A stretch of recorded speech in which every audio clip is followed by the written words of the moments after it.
It's 3:25 a.m. on a bone-chilling December night, and my hands are so raw from wrestling pallet jacks for 10 straight hours that they're practically screaming at me. The fluorescent hum of Walmart still buzzes in my skull as I collapse onto our sagging couch. The same couch where I build cardboard forts for my kids using display boxes I bring home, what Riley calls our midnight deliveries. I'm Greg Harlan, 41 years old, night stalker in suburban Grand Rapids, Michigan, father of 2, husband of 18 years. At least, I thought I still was. My ritual is simple. Doom scroll Reddit before I crash, catch up on the chaos of strangers' lives before making dawn pancakes for Riley and Ben. Tonight, am I the asshole is popping off about some teenage girl's confession post? I almost scroll past it. Teen drama, right? But something in the title hooks me. Aita for blowing up my mom's affair in a throwaway AMA. 16F. Michigan suburbs need to vent. Username, Rapids Rant Queen. I chuckle to myself in the dark living room. Kids these days air everything online. But then I start reading, and the details slice through my exhaustion like a box cutter through shrink wrap. Mom's PTA queen, dad's clueless night owl at retail hell. She's been with neighbor dad, 35M, grill bro, for a year. Yoga retreats my butt. Lied for her, said she was at class. Dad deserves the tea. AMA open. My breath catches in my throat. Yoga. Kim's been doing yoga for over a year now. Coming home with what she calls her Zen glow from those classes I've been funding with overtime shifts. And the neighbor, Brad. The ex-Marine who's always at our block parties flipping burgers. Always borrowing my drill for some kid project that never seems to materialize. The comments are a war zone. Snitch queen. Protect dad. Print this for court. Your mom sounds like a piece of work. Then I see the follow-up from Rapids Rant Queen. Dad's the real MVP. Misses bedtimes but packs lunches with notes. AMA's my sorry not sorry. The lunches with notes. That's me. Every morning before I crash, I pack Riley's lunch with a dad joke scribbled on a napkin. Ben gets stickers. 150,000 upvotes. My thumbs are shaking so bad I can barely type the direct message to the throwaway account. Riley, it's Dad. Home now. Talk. 3 minutes that feel like 3 years. Then her reply drops. Oh God, coming. Riley bursts through her bedroom door at 5:15 a.m. Backpack already slung over her shoulder like she's been waiting for this moment, dreading it. Her eyes are red-rimmed from an all-nighter of typing and responding to comments. She's still in her oversized band t-shirt and pajama pants, looking smaller than her 16 years. I don't yell. I pull her into the kitchen, flip on the dim light over the stove, and pour 2 bowls of cereal. Cold. Stale. Doesn't matter. Spill, kiddo. Why the AMA? She crumbles. Literally crumbles into the kitchen chair like her bones have turned to jelly. Dad, I couldn't...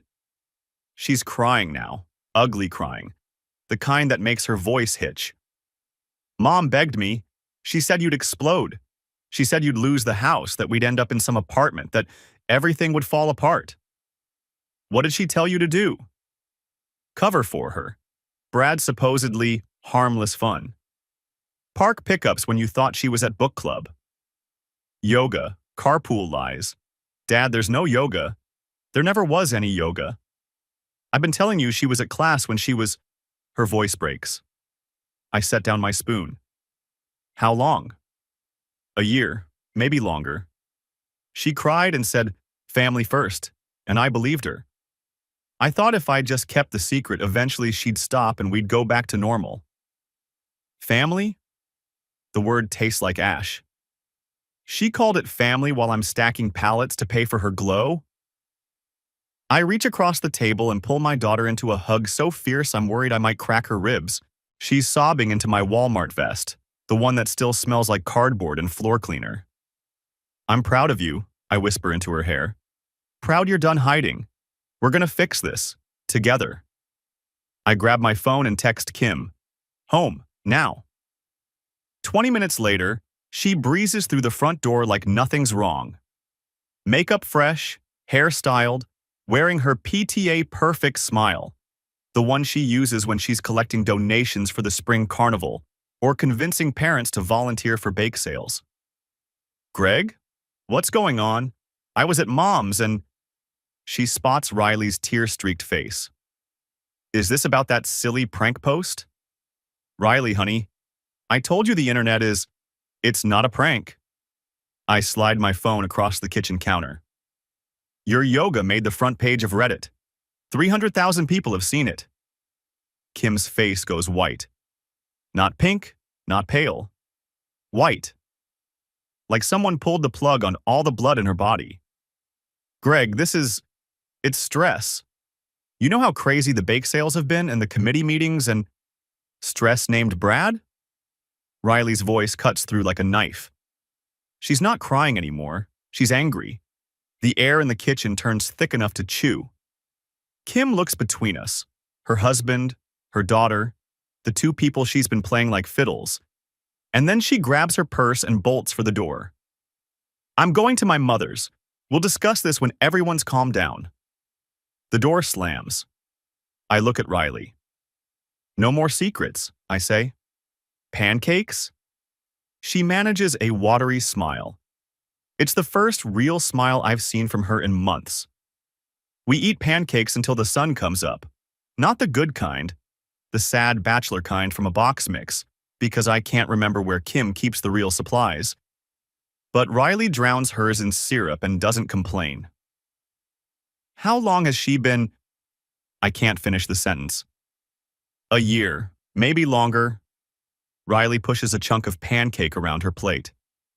It started after that block party, the one where Brad kept helping you with the grill. I remember that party, 4th of July. Brad showed up with his kid and a case of beer, inserted himself into the conversation, made some crack about my grilling technique. Kim laughed at his jokes. I thought she was just being neighborly. That's when it started? That's when she got his number. The actual… stuff started a few weeks later. And you've been covering for her since? Riley nods, not meeting my eyes.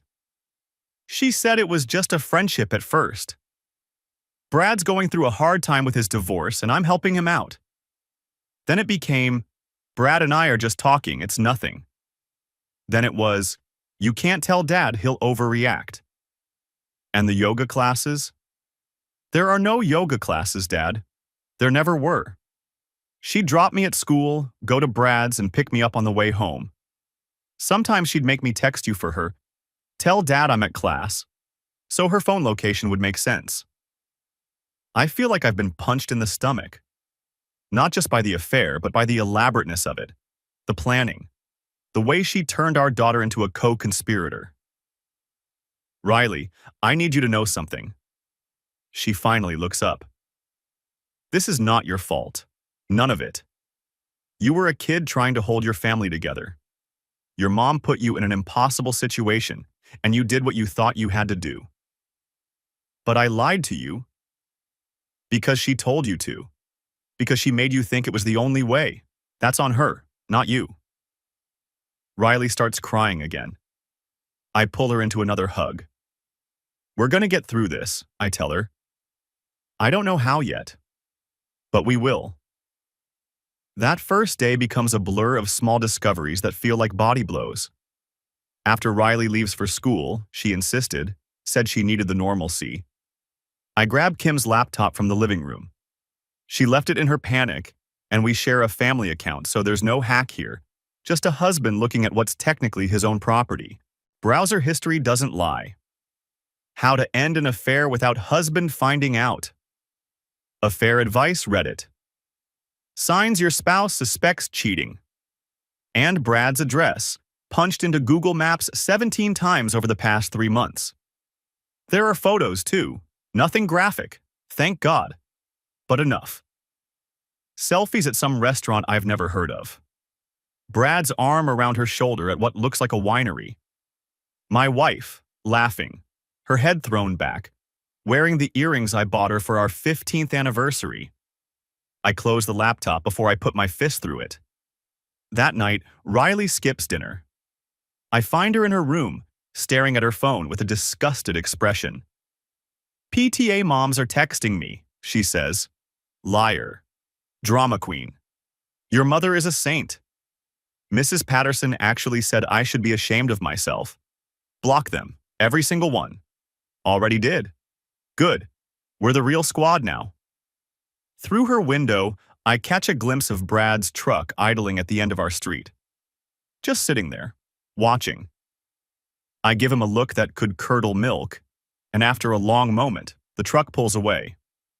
Day 3, I call in a family emergency to Walmart. My union rep, Darnell, is a good guy. He's been through his own divorce, knows the signs. Take the time, he says. We'll cover your shifts. Just keep us in the loop. The night crew at Walmart is basically a support group for people whose lives have fallen apart. We've got divorced dads, recovering addicts, guys working off debts, women rebuilding after bad relationships. In the break room at 2 a.m., people share things they'd never say in daylight. That's how I find Tara Mills. She used to be a family law paralegal before she switched careers. Now she runs a small private investigation side business.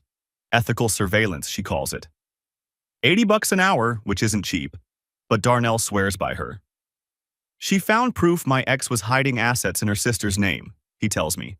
Judge wasn't happy about that. I meet Tara at a coffee shop near the highway. She's in her 50s, gray streaked through dark hair, with the kind of eyes that have seen too much and stopped being surprised by any of it. Tell me everything, she says, and I do. When I finish, she pulls out a tablet and starts taking notes. Good news and bad news. Good news. Michigan's a one-party consent state. Means you can record any conversation you're a part of without telling the other person. Bad news. Your wife's been smart about this. Yoga classes are plausible. Park meetups look like coincidence, but nobody's smart forever. What do you need from me? Access to shared accounts, timelines of when she said she was at class, and your daughter's statement if she's willing. Also, I need to know about this Brad character. What about him? Tara smiles, but there's no warmth in it. He's in the middle of his own custody battle with his ex-wife. Messy one. If your wife's been seeing him, that's a big red flag for his case too. His ex might be very interested in what you know. By the end of the first week, I've stopped sleeping. Not because I can't, because every time I close my eyes, I see Kim's face. The way she smiled when she kissed me goodbye before her yoga class. The way she texted me heart emojis while she was with him. The family shared notes app is my next goldmine. Riley had been keeping drafts in there, what she called her yoga log. Timestamps of when Mom left the house versus when Brad's truck appeared in our driveway. Notes like, Mom said stretch class, but B was here 10 min after she left. 8 months of this, starting right after a neighborhood watch barbecue that I hosted. Burgers I grilled. Beer I paid for. While my wife was apparently making plans with the neighbor. I screenshot everything. That Saturday, I drive Riley to therapy.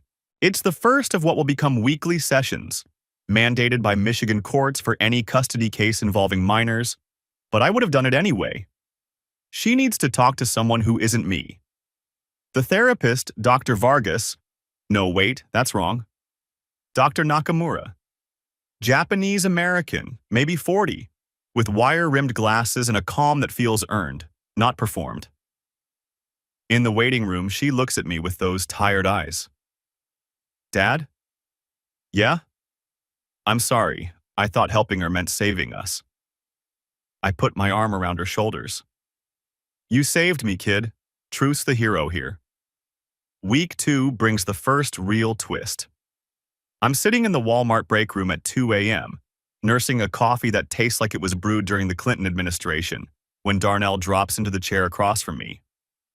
Heard you're going through it, he says. News travels fast.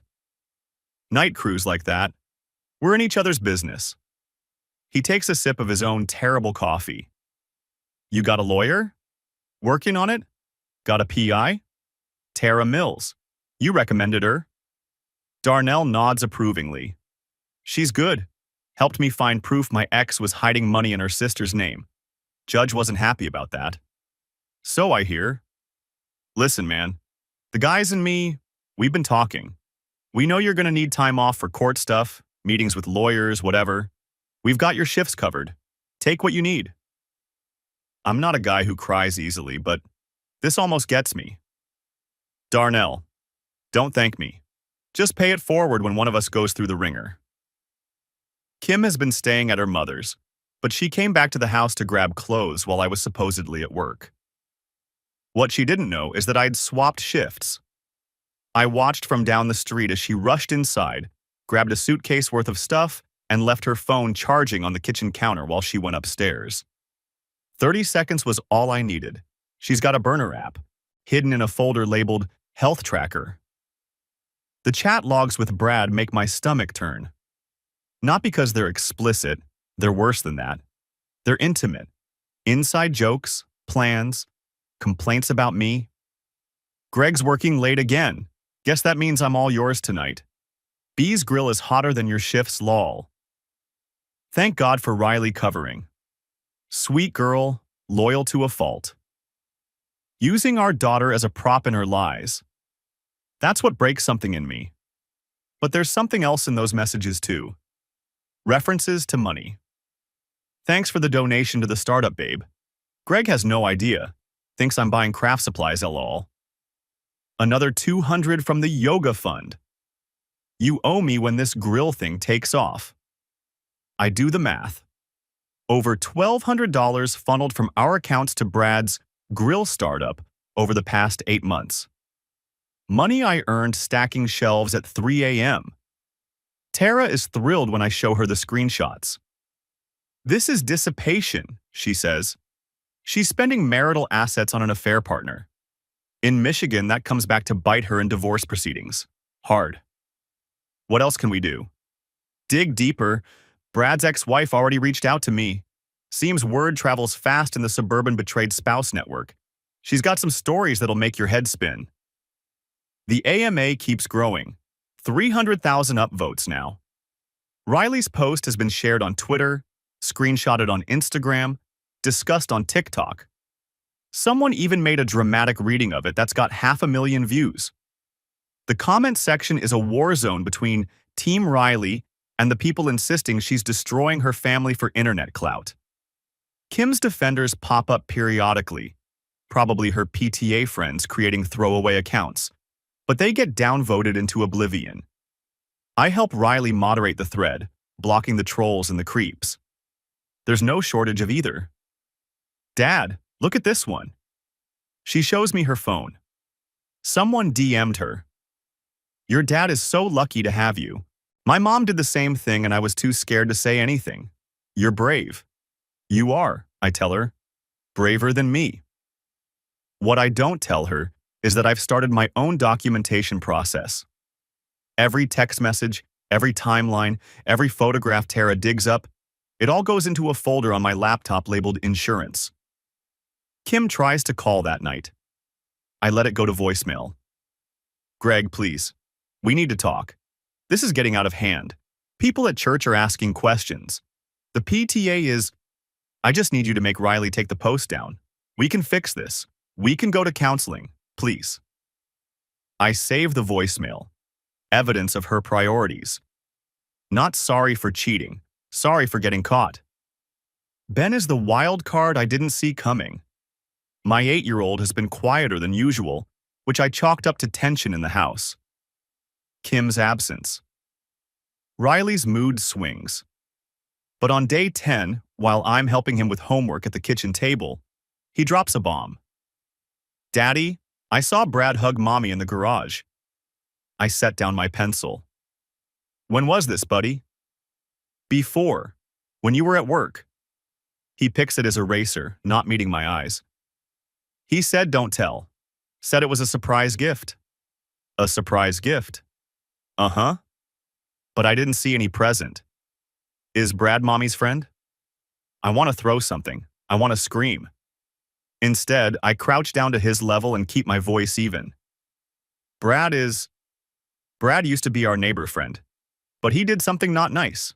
That's why mommy's staying at grandma's. Oh, Ben considers this. Is she in timeout? Something like that, buddy. That night, I call Kim from the garage, recording the whole thing. You brought my children into this? My voice is flat. Dead. You made Riley lie for you. You told Ben to keep secrets. You turned my kids into accomplices. Greg, that's not fair. I was protecting. Protecting what? Your harmony? Your perfect PTA reputation? I was protecting this family from your overreaction. Overreaction. I laugh, but there's no humor in it. I'm working doubles to pay for your yoga. I'm missing bedtimes to keep this house running. And you're sneaking around with Brad in our garage while our son watches. Silence. I want you to know something, Kim. This isn't going away. This isn't something we work on at couples counseling while you keep texting him on your burner phone. Yeah, I know about that. This is done. She hangs up.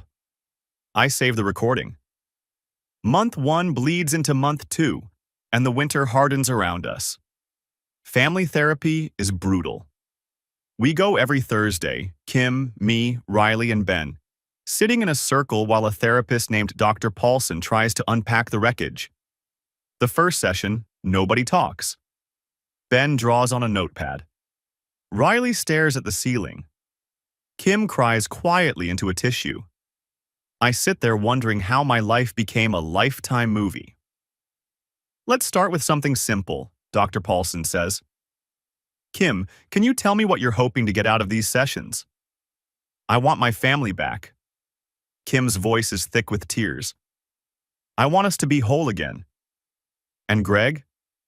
I want my kids to be okay. That's it. I don't care about anything else. Riley? I want my mom to stop pretending this is something that happened to her, instead of something she did. The room goes silent. Dr. Paulson makes a note. The second session is worse. Kim spends most of it trying to redirect blame. Greg works so much. He was never home. I felt abandoned. I needed emotional support and Mrs. Harlan, Dr. Paulson interrupts gently, we're here to discuss the impact on the children. Can you speak to that? I never wanted them involved. Riley decided to air our private business to the entire internet. I told the truth. Riley's voice cracks. You made me lie for months. You made me cover for you while Dad worked himself to death. I was trying to protect you. From what? From knowing my mom was cheating? I already knew. You made me complicit. Ben starts crying. I pull him onto my lap. Enough. My voice is quiet but firm. No more blame shifting from anyone. We're here to figure out how to move forward for the kids. Kim glares at me. I stare back. Dr. Paulson makes a note in her file. I wonder what it says. By session 4, a pattern has emerged. Kim shows up, performs remorse for 50 minutes, then goes back to her mother's house and calls Brad on her burner phone. I know because Tara is still monitoring, legally within the bounds of our pending divorce, and the calls haven't stopped. She's not serious about reconciliation, I tell Dr. Paulson privately after one session.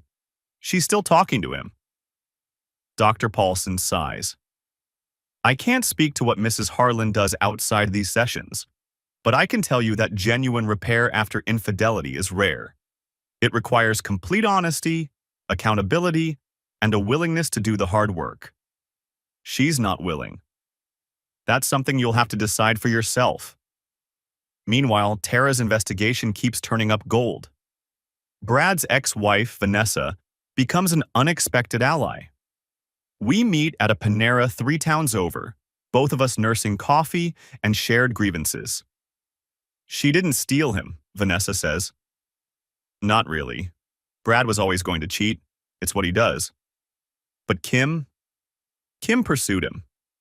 I found the texts when I was going through his phone during our separation. What did they say? She started it. At that block party you hosted, she gave him her number, told him she was unhappy and looking for someone who understood her. I feel sick. Brad's garbage, Vanessa continues. But your wife is calculating. She knew what she was doing. She picked a target. Why are you telling me this? Because I spent 2 years thinking I was crazy, thinking I was the problem. His lawyers tried to paint me as hysterical, jealous, controlling. I'm not letting her do the same thing to you. She slides a folder across the table, copies of texts, screenshots, a timeline that matches up perfectly with Tara's research. Use it, she says. Burn them both. I take the folder. It feels heavier than paper should. The next 3 weeks are a masterclass in controlled demolition. Tara maps out Kim's movements like she's planning a military campaign. School pickup at 3:15, except on Tuesdays and Thursdays, when Riley's chess club coincidentally aligns with Kim's yoga. Brad's truck, captured on doorbell cameras from 3 different neighbors, parked on our street an average of twice a week. She got sloppy, Tara says, during one of our sessions at the coffee shop. They always do. The first few months, she was careful. Different routes, varying times. But after a while, they start to feel invincible. That's when they make mistakes. What kind of mistakes? Tara slides her laptop across the table. This kind. It's a receipt from a boutique hotel 40 minutes outside Grand Rapids. 2-night stay, charged to our joint credit card. The dates match up with Kim's sister retreat last September, the one where she supposedly went with her girlfriends to decompress. There's no sister retreat, I say, even though I already know.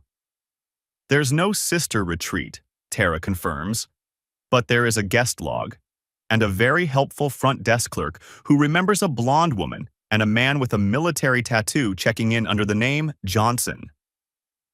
My stomach turns. I remember that weekend. I'd taken the kids camping, Ben's first time in a tent. We made s'mores and told ghost stories while Kim was 40 miles away, playing house with the neighbor. What else have you got? Tara's smile is thin and humorless. Patience, Greg. We're just getting started. The hardest part isn't the evidence. It's acting normal. Kim comes back to the house eventually. To talk, she says, though we both know she's there to take inventory, to see what she can salvage from the wreckage of her perfect life. I play the part. Wounded husband, willing to listen. I even make coffee. Greg, I know you're angry, she says, sitting at the kitchen table like she still belongs there. And you have every right to be. But we have 18 years together. We have children. Can't we at least try to work through this? Work through this. Counseling. Real counseling. Not just the court-mandated stuff.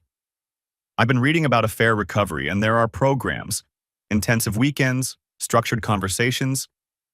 Have you ended it with Brad? She blinks. What?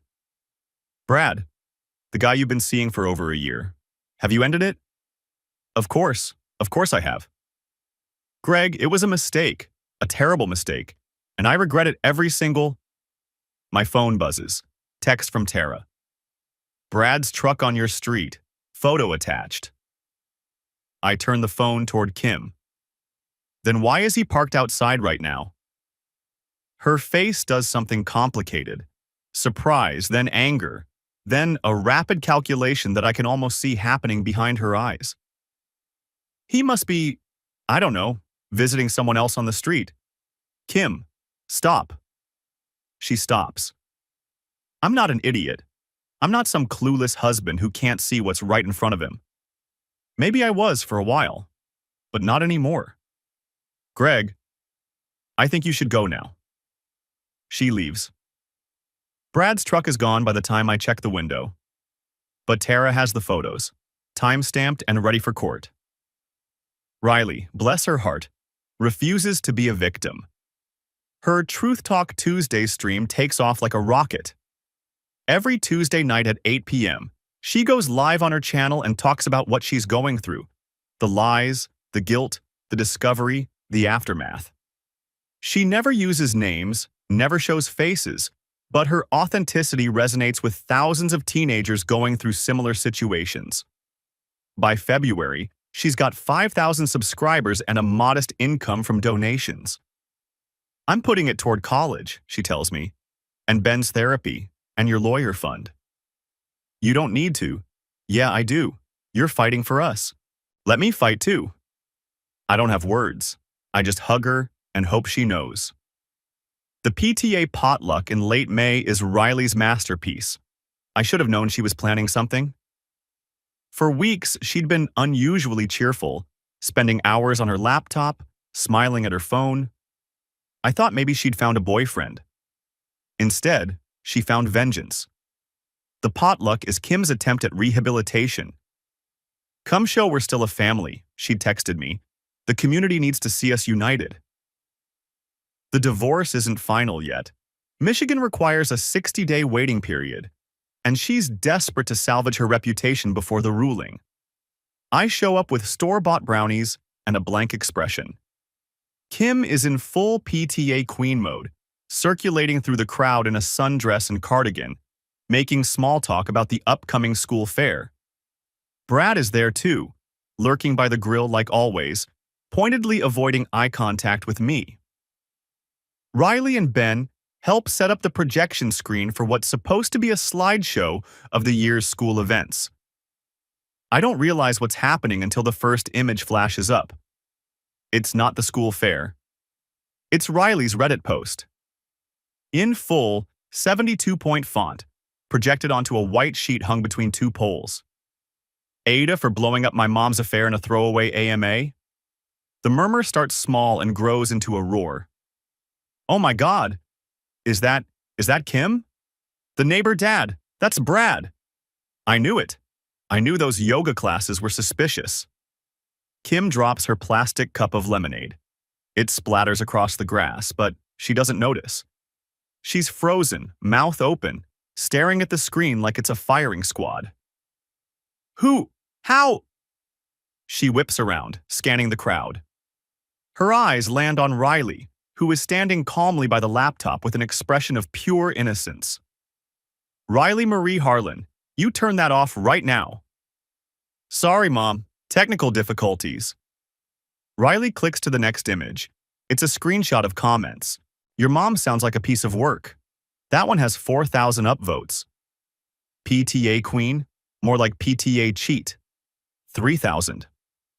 Oh, here's my favorite. Your dad packs lunches with notes while your mom sneaks around with the neighbor? He's the real MVP. 8,000 upvotes on that one. Kim lunges toward the laptop. Riley sidesteps neatly. Careful, Mom. You'll spill the slaw. Brad, meanwhile, has abandoned his post at the grill.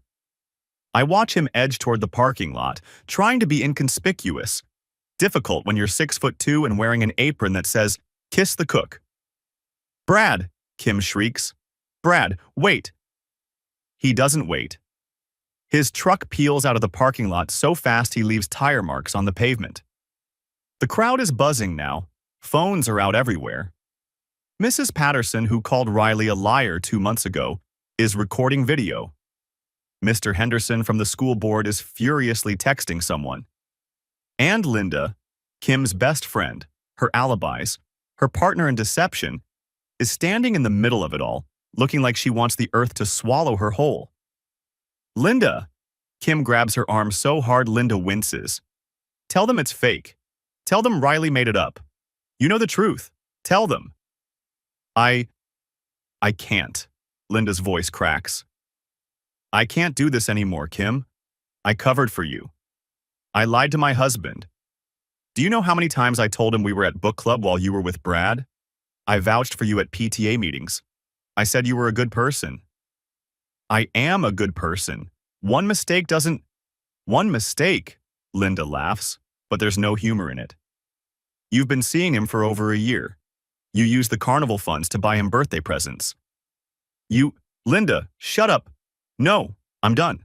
I'm done covering for you, and I'm done pretending this is okay. She walks away. Kim stands alone in the center of the potluck, surrounded by neighbors who are looking at her like they've never seen her before. I find Riley by the dessert table, calmly eating a brownie. "That was savage," I tell her. "I learned from you." She smiles. Truth's the hero, right? The custody evaluation happens in June, 2 weeks before the divorce trial. Riley, having turned 17 by then, gets to make a statement through a guardian ad litem, a lawyer appointed to represent the kid's interests. She prepares for it like she's preparing for a TED Talk, practicing in front of the bathroom mirror until she can get through it without crying. The morning of the evaluation, she comes downstairs in her nicest dress, the one she wore to her aunt's wedding, with her hair pulled back and her notes clutched in her hand. "You don't need the notes," I tell her. "Just tell the truth." "I know. But what if I forget something important? What if I mess up and she—" "Riley." I put my hands on her shoulders. "You're not going to mess up. And even if you did, it wouldn't change anything. The truth is the truth." She takes a deep breath. Okay, I've got this." The evaluation takes place in a conference room at the county courthouse. The evaluator is a woman in her 60s named Dr. Hansen with kind eyes and a no-nonsense demeanor. She's seen 1,000 custody cases, and she's not easily swayed by theatrics. Riley sits across from her, back straight, hands folded. "I want to tell you about my dad," she begins. "But first, I need to tell you about my mom, because you can't understand one without the other." Dr. Hansen nods. "Go ahead." "My mom spent a year teaching me that lying was acceptable if it protected her feelings. She said my dad would explode if he found out about Brad. That's the neighbor she was seeing. She said we'd lose the house, that everything would fall apart. So I lied. For months, I lied." "And how did that make you feel?" Riley is quiet for a moment. "Like I was drowning. Every time I looked at my dad, I felt like I was betraying him. And every time I looked at my mom, I felt like I was her accomplice. I couldn't talk to either of them. I couldn't talk to anyone." "What changed?" "I posted on Reddit. Anonymous, I thought. I needed to tell someone, even if it was strangers on the internet. I needed someone to tell me I wasn't crazy. And then my dad saw it. And he didn't explode. He made pancakes. He hugged me. He told me he was proud of me for telling the truth." Riley's voice breaks, but she pushes through. "My dad works nights so we can have this house. He packs our lunches with notes. Dad jokes mostly, but sometimes real stuff too. You've got this. I believe in you. Extra cookie because you crushed that math test. He builds us forts out of cardboard boxes. And my mom was complaining about him to some guy while stealing from our family to fund a grill startup." Dr. Hansen writes something in her notes. "What do you want me to understand, Riley?" "That my dad isn't perfect. He works too much, and he's not great at emotional conversations, and he sometimes forgets to sign permission slips. But he shows up. Every single day he shows up. And that's more than I can say for my mom." Ben's testimony is simpler. He's only 8, and Dr. Hansen doesn't press him too hard. "Ben, can you tell me about your dad?" "He makes pancakes, and he does the voices when he reads me stories." "What about your mom?" Ben's face clouds over. "Mommy told me to keep secrets. She said it was a surprise for Daddy, but I saw Brad hug her in the garage and it made me feel weird." "What kind of weird?" Like when you know something's wrong but nobody will tell you why. That kind of weird." Dr. Hansen makes another note. "Do you feel safe with your dad, Ben?" "Yeah. Daddy doesn't make me keep secrets." The evaluator spends 6 hours interviewing both of us, reviewing the evidence, speaking with teachers and neighbors. When it's done, she files a report recommending primary custody to me. Kim's lawyer tries to argue alienation. The evaluator shuts that down with Riley's stream statistics. 5,000 subscribers who found comfort in her honesty. This isn't alienation, the evaluator says in her report. This is a child processing trauma in the healthiest way she knows how. The divorce trial is a 3-day marathon in Kent County Circuit Court. Day 1 is procedural. Lawyers submit evidence, make opening statements, set the stage. Kim sits at her table in a conservative navy dress, looking like she's heading to church. Her lawyer, a silver-tongued guy named Peterson, paints a picture of a misguided woman who made mistakes, and a vindictive husband determined to destroy her. My lawyer, Patricia Webb, a no-nonsense woman in her 50s who's handled more divorces than I've stocked shelves, lets him talk. She's got that calm that comes from knowing you're holding all the cards. Day 2 is testimony. Kim takes the stand first. Peterson walks her through a rehearsed narrative. Lonely wife, absent husband, emotional affair that got out of hand. Mrs. Harlan, can you describe your marriage before the affair began? Greg was never home. Kim dabs at her eyes with a tissue.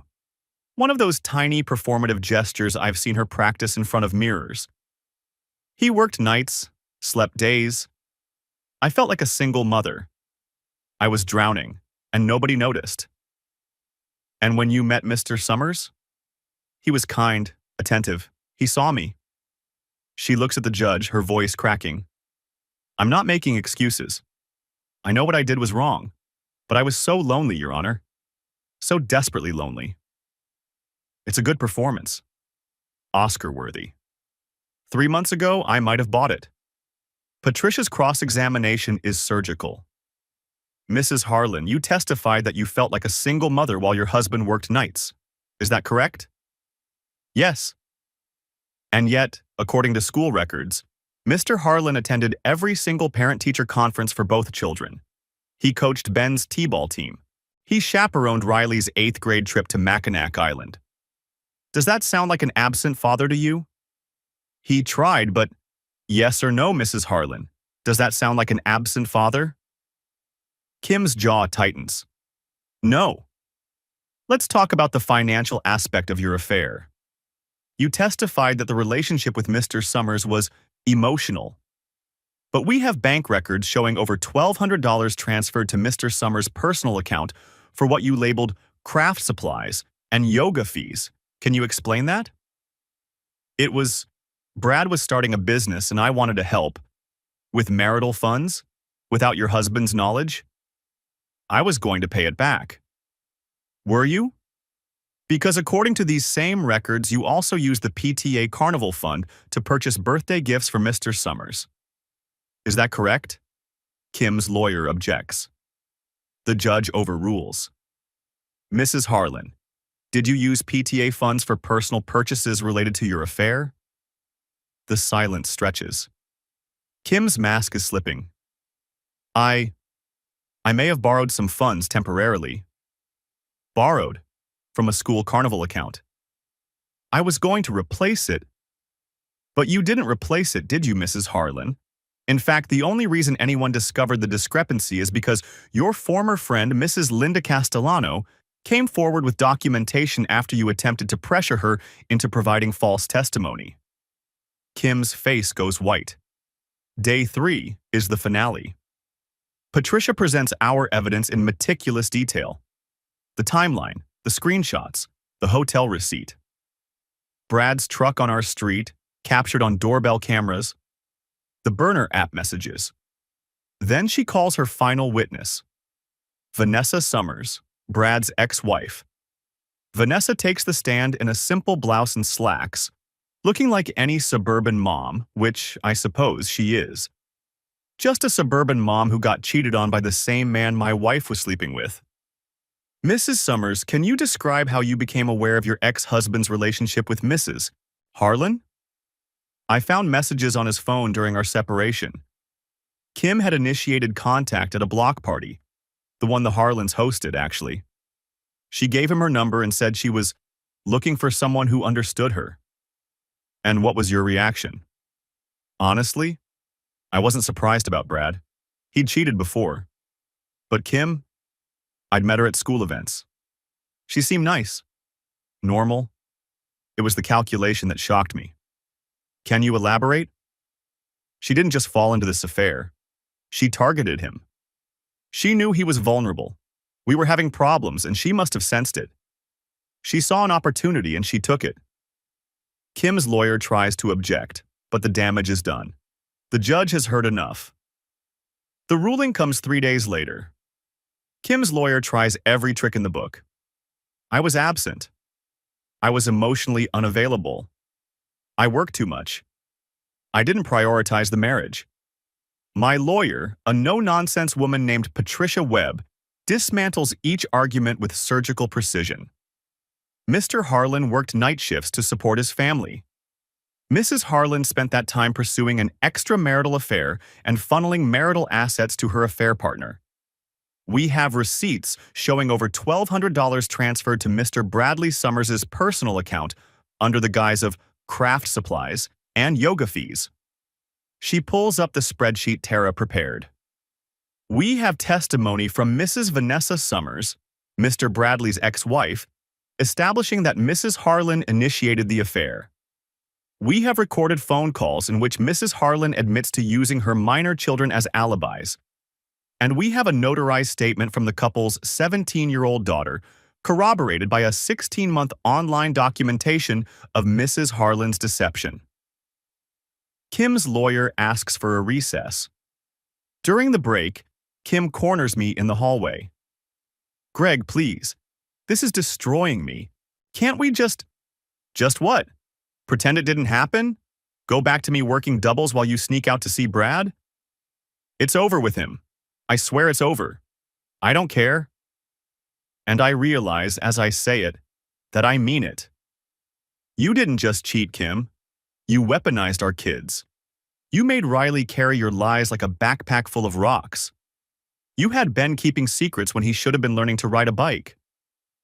I made mistakes. Mistakes are forgetting to pay the electric bill. Mistakes are overcooking the roast. You made choices. For over a year. Every single day. And now you get to live with the consequences. I walk away. Her lawyer catches up to me by the water fountain. Young guy, slicked back hair, probably thinks he's hot stuff. Mr. Harlan, my client is willing to discuss a more equitable. Save it for the judge. The nights leading up to the final ruling are the hardest. I'm not sleeping much, ironic, given that I spent years working through the night. But this is different. This is lying in bed at 2 a.m., staring at the ceiling, running through every possible outcome. What if the judge sides with Kim? What if her reformed mother act works? What if I lose the house, lose the kids, lose everything I've been fighting for? Mia calls me at 2:47 one night. She must have some kind of radar for my insomnia. Can't sleep? That obvious? You have a tell. You text me song lyrics when you're anxious. You've sent me 3 Bruce Springsteen verses in the last hour. I laugh to spite myself. Guilty? Talk to me. What's spinning? So I tell her. The fears, the doubts, the what-ifs. She listens without interrupting, without trying to fix it, just listens. You know what I think? She says finally. What? I think you've already won. Not the court case, that's just paperwork. You've won because your kids know who you are. Riley chose you. Ben chose you. Kim can't take that away, no matter what the judge decides. When did you get so wise? Thursdays. It's my wisdom day. The rest of the week I'm a mess. I fall asleep with the phone still on, her breathing soft in my ear. It's the best sleep I've had in months. The judge rules in my favor on everything that matters. Primary custody. The house. A requirement for Kim to complete parenting classes before unsupervised visits. The PTA funds she embezzled, because it turns out she'd been skimming from the school carnival budget too, according to Linda's last-minute testimony, have to be repaid in full. Brad's custody situation collapses too. His ex-wife used everything we uncovered to torpedo his case. Last I heard, he's living in a one-bedroom apartment and grilling for one. The 6 months after the divorce are a study in rebuilding. I put in for a shift change at Walmart. It takes some negotiating, but Darnell pulls strings, and by August I'm working days. No more missing bedtimes. No more dawn pancakes because I just got home. Regular dinner, regular homework help, regular dad stuff. Riley's channel keeps growing. She pivots from truth talk to something broader. Family Fix, she calls it, featuring interviews with other teenagers from complicated families, psychologists who specialize in adolescent trauma, even a few reformed cheaters who want to make amends. She launches a merch line, simple designs, nothing flashy, and uses the proceeds to fund therapy scholarships for teens who can't afford it.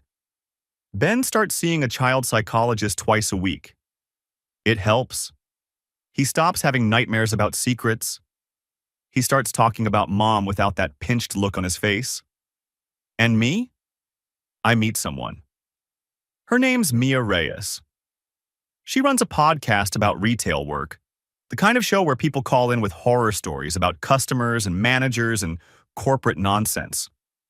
We cross paths on a Discord server for divorced dads, of all places, and start chatting about the AMA saga. The first time we talk on the phone, I'm sitting in my car in the Walmart parking lot during my lunch break. So let me get this straight, she says, and I can hear her grinning. Your teenage daughter wrote a Reddit post that went viral, exposed your wife's affair, and then publicly humiliated her at a PTA potluck by projecting the whole thing on a giant screen? That's the condensed version, yeah. That's not a divorce story. That's a movie. That's a limited series on Netflix. It felt more like a horror movie while I was living it. Fair, but seriously, you should come on the podcast. Not to name names or anything, just to talk about surviving something like that. You'd be surprised how many people relate. I hesitate. I don't know. I've spent the last 6 months trying to keep my head down, focus on the kids, not turn this into a spectacle. I get that. Really, I do. But here's the thing. When I was going through my divorce, the thing that helped most was hearing from other people who'd been there. Knowing I wasn't alone. Knowing there was a way through. You went through something similar? There's a pause. Not the exact same, but close enough. My ex had a whole separate life I didn't know about. When it all came out, I felt like I was losing my mind. How'd you get through it? Day by day, minute by minute sometimes, and talking to people who'd been there before me. I think about Riley, about how telling her truth, publicly, messily, imperfectly, helped her heal. And I wonder if maybe it could help me too. Okay, I say. Let's do it. The podcast episode drops in September. Mia titles it The Midnight Scroll, One Dad's Reddit Nightmare. We talk for 2 hours about everything. The discovery, the investigation, the therapy, the trial, the aftermath. I don't use Kim's name or Brad's name, but I don't sugarcoat anything either. The response is overwhelming. Messages flood in from divorced dads, from betrayed spouses, from teenagers who were forced to keep their parents' secrets. A support group in Ohio asks if I'll speak at their next meeting.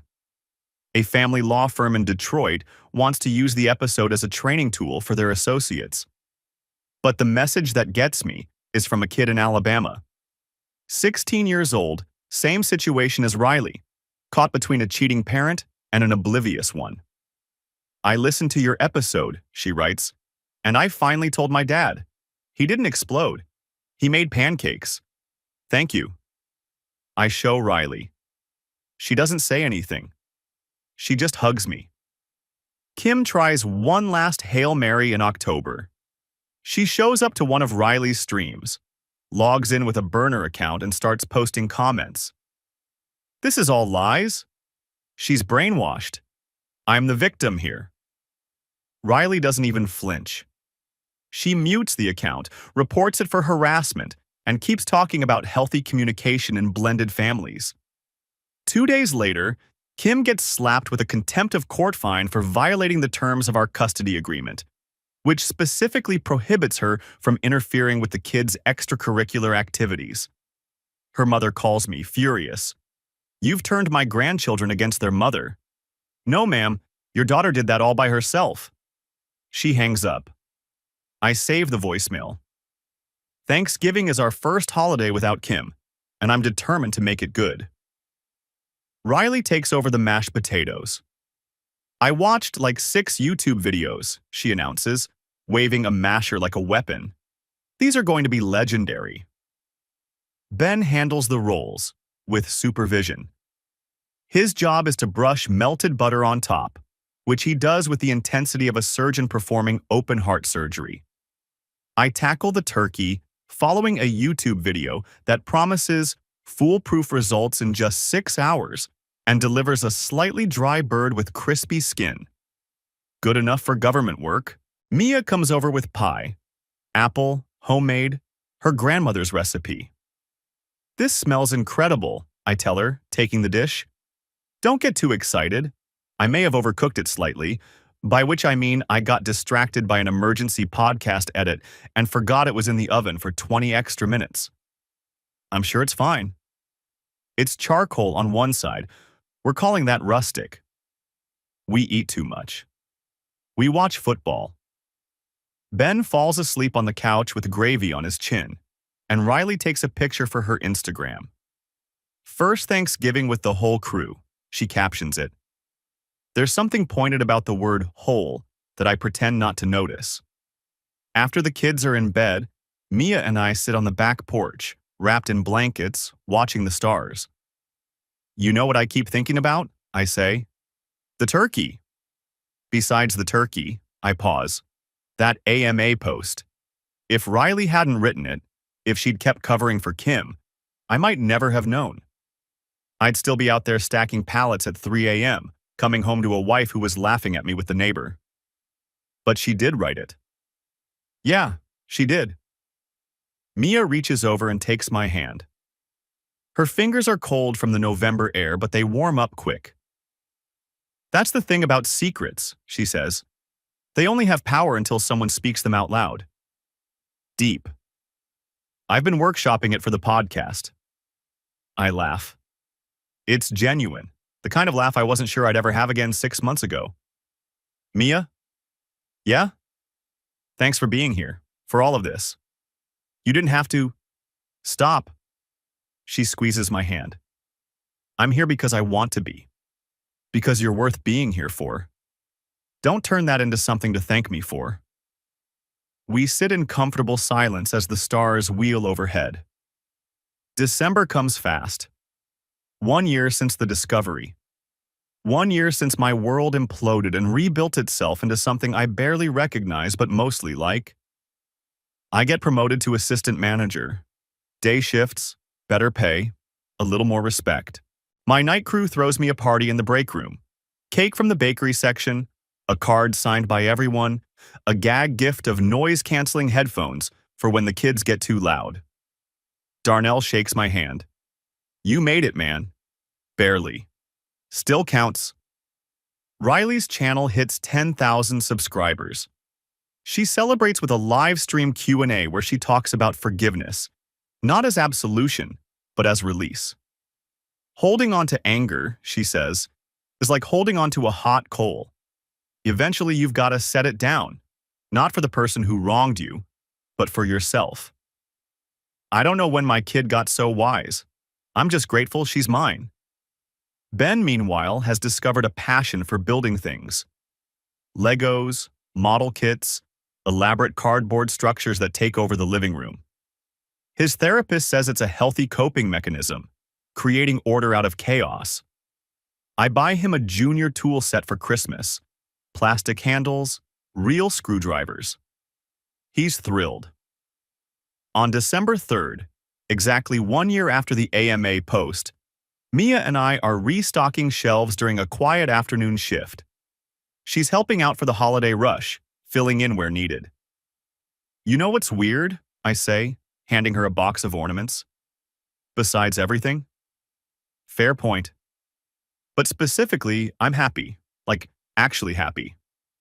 A year ago, I was doom scrolling Reddit at 4 a.m., exhausted out of my mind, thinking my life was okay. And it wasn't. It was a lie. But now, now I know what's real. My kids are real. This job is real. You're real. Mia stops shelving. She looks at me with those dark eyes that have seen their own share of wreckage and rebuilt from it. Greg Harlan, she says, are you getting sentimental on company time? Maybe. Well, she smiles, I guess I can allow it.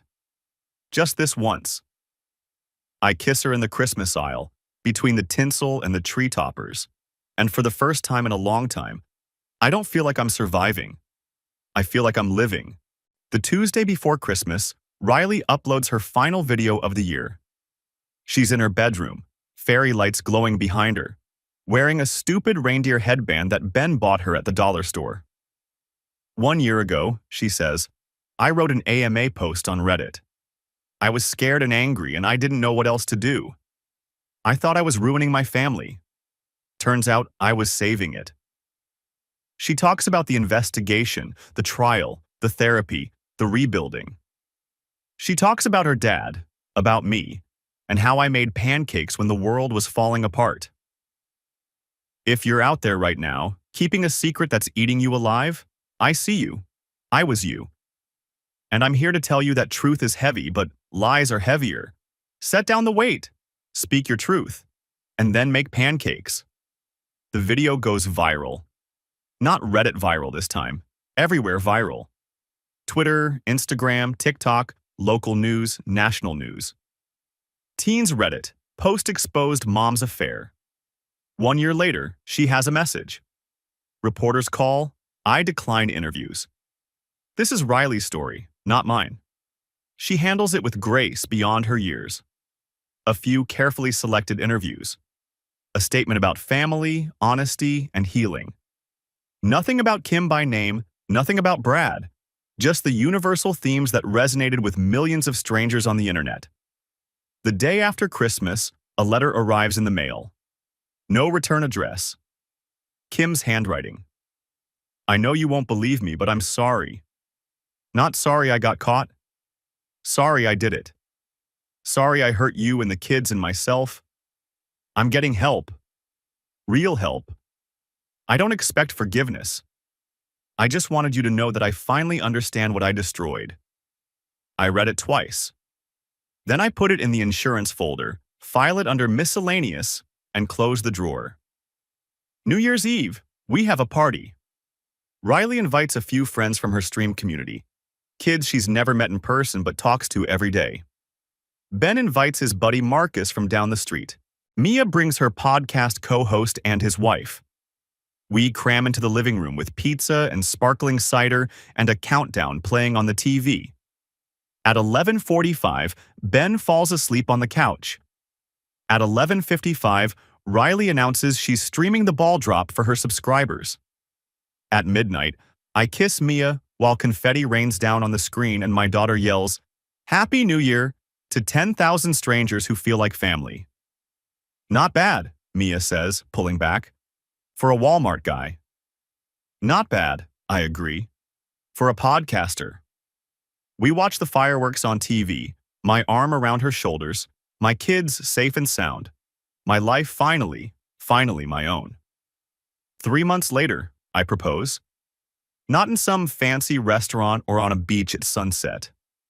In the break room at Walmart during a lunch shift, with a ring I bought from the jewelry counter during my employee discount week. The ring isn't anything special, a modest diamond on a silver band. But the guy at the counter helped me pick something that looked a lot more expensive than it was. You'd be surprised what you can find if you know where to look, he said, and I felt like that applied to more than just jewelry. Mia Reyes, I say, dropping to one knee between the vending machines and the microwave. I know this isn't glamorous. I know I'm still figuring out how to be me. But I figure if you can put up with my work schedule, my kids, and my baggage, you can probably put up with being my wife.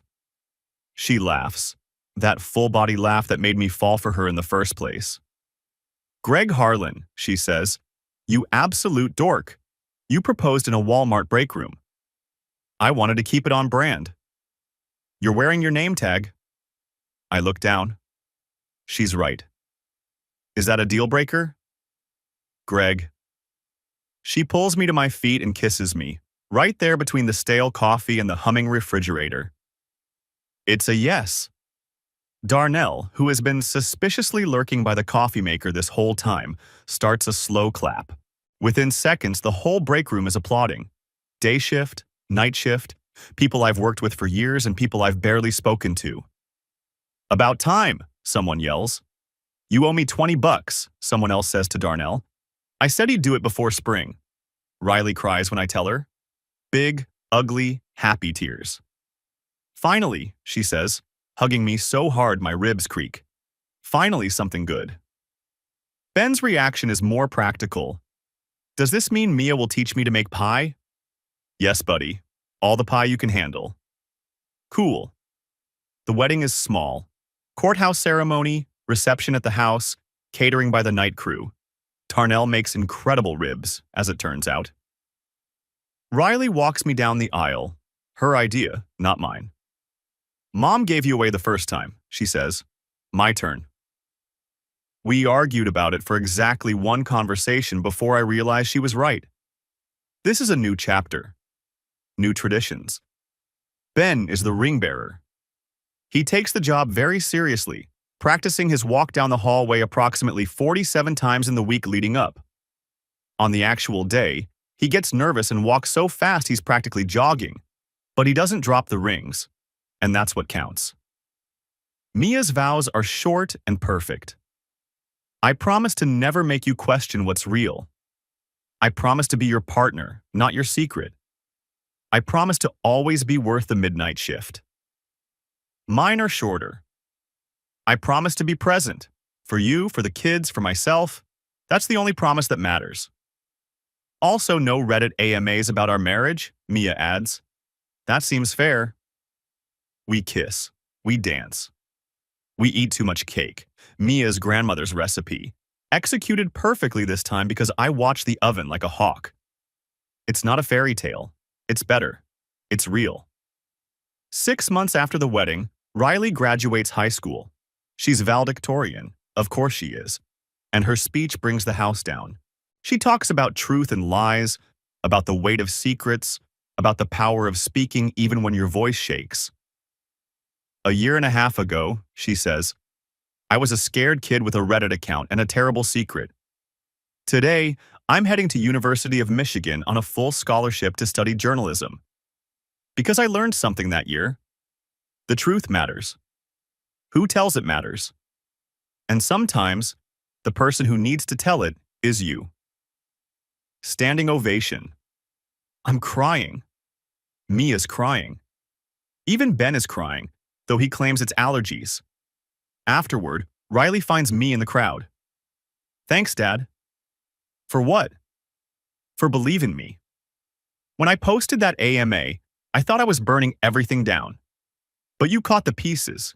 You made them into something new. I pull her into a hug.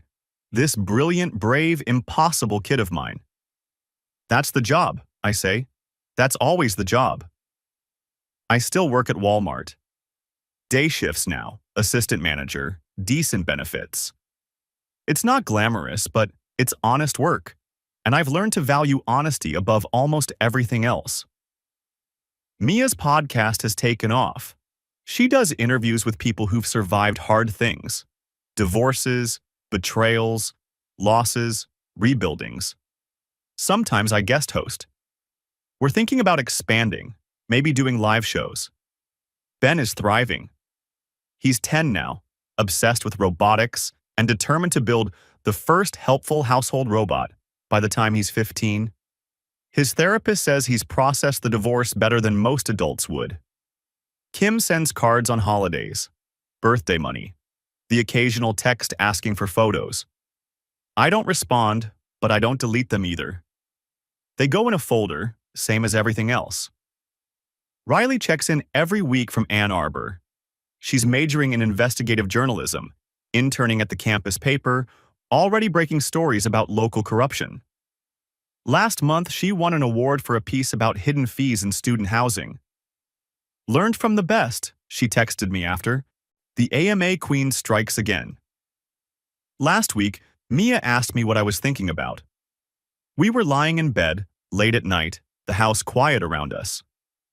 That AMA post, I said. Still can't believe a Reddit thread changed my whole life. She laughed. Your daughter changed your life. The Reddit thread just gave her a megaphone.